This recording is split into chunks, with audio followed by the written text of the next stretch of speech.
ताजमहल सिर्फ प्यार की निशानी नहीं है, ये दुनिया की सबसे एडवांस इंजीनियरिंग का एक बेहतरीन उदाहरण है। लेकिन सवाल ये है, इतना बड़ा स्ट्रक्चर 400 साल से गिरा क्यों नहीं? इसका जवाब छुपा है जमीन के नीचे। ताजमहल यमुना नदी के पास बनाया गया था और यही सबसे बड़ा चैलेंज था।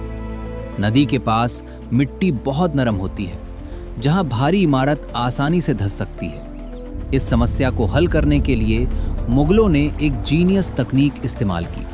सबसे पहले जमीन को गहराई तक खोदा गया। ये कोई साधारण नींव नहीं थी, ये पूरा एक इंजीनियरिंग सिस्टम था। फिर बनाए गए गोलाकार कुएं जैसे स्ट्रक्चर जो जमीन को मजबूत बनाते हैं। इन कुओं को पत्थरों और मिट्टी से भरा गया और उन्हें मजबूती से दबाया गया। फिर आया सबसे दिलचस्प हिस्सा, लकड़ी का फाउंडेशन। हाँ, ताजमहल की नींव लकड़ी पर टिकी है और यही उसकी असली ताकत है। लेकिन लकड़ी पानी में सड़ती नहीं, बल्कि और मजबूत हो जाती है। कैसे?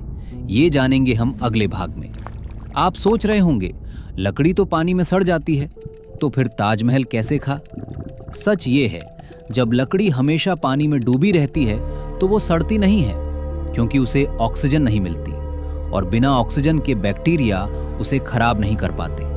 इसी कारण वेनिस जैसा शहर भी लकड़ी के खंभों पर खड़ा है। ताजमहल में भी यही तकनीक अपनाई गई। लकड़ी को हमेशा गीला रखा गया और यहाँ यमुना नदी का बहुत बड़ा योगदान है। नदी का पानी धीरे धीरे जमीन के अंदर जाता था और नींव को लगातार नम बनाए रखता था। ये एक नेचुरल वाटर सिस्टम था जिसमें किसी मशीन की जरूरत नहीं थी। अब समझ आया, ताजमहल सिर्फ एक इमारत नहीं है, ये एक जीवित सिस्टम है।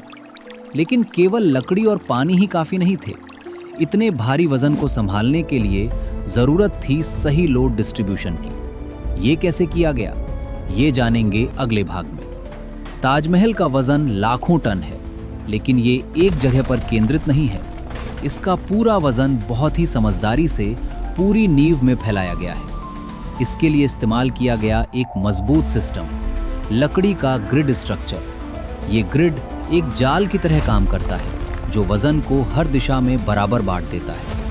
हर लकड़ी एक दूसरे से जुड़ी होती है, इसलिए दबाव एक जगह इकट्ठा नहीं होता। इसके ऊपर बनाया गया एक विशाल पत्थर का प्लेटफॉर्म जो शॉक एब्जॉर्बर की तरह काम करता है।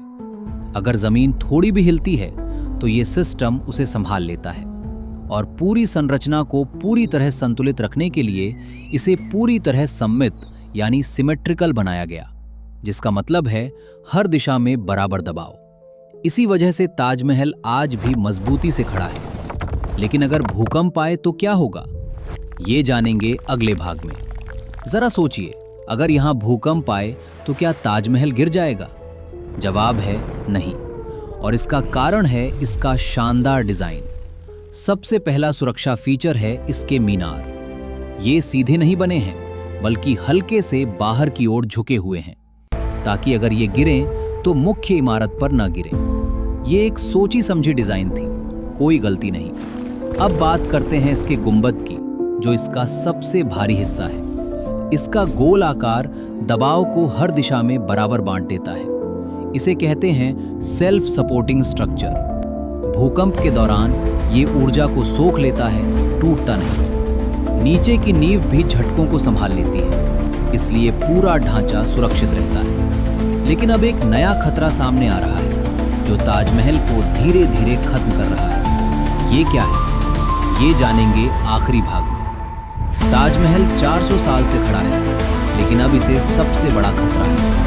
ये खतरा भूकंप या युद्ध नहीं, बल्कि प्रदूषण है। जो संगमरमर पहले सफेद था, वो अब धीरे धीरे पीला पड़ रहा है। इस प्रक्रिया को कहते हैं एसिड रेन डैमेज। लेकिन सबसे बड़ा छुपा हुआ खतरा है यमुना नदी का सूखना। अगर पानी कम हो गया तो नींव की लकड़ी सूखने लगेगी, और जैसे ही लकड़ी सूख गई वो कमजोर हो जाएगी।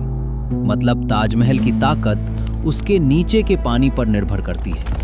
ये सिर्फ एक इमारत नहीं है, ये जीवित इंजीनियरिंग सिस्टम है।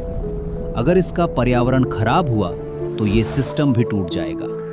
ताजमहल को बचाने के लिए हमें उसकी इंजीनियरिंग नहीं, उसका पर्यावरण बचाना होगा। क्योंकि अगर यमुना बच गई तो ताजमहल हमेशा खड़ा रहेगा।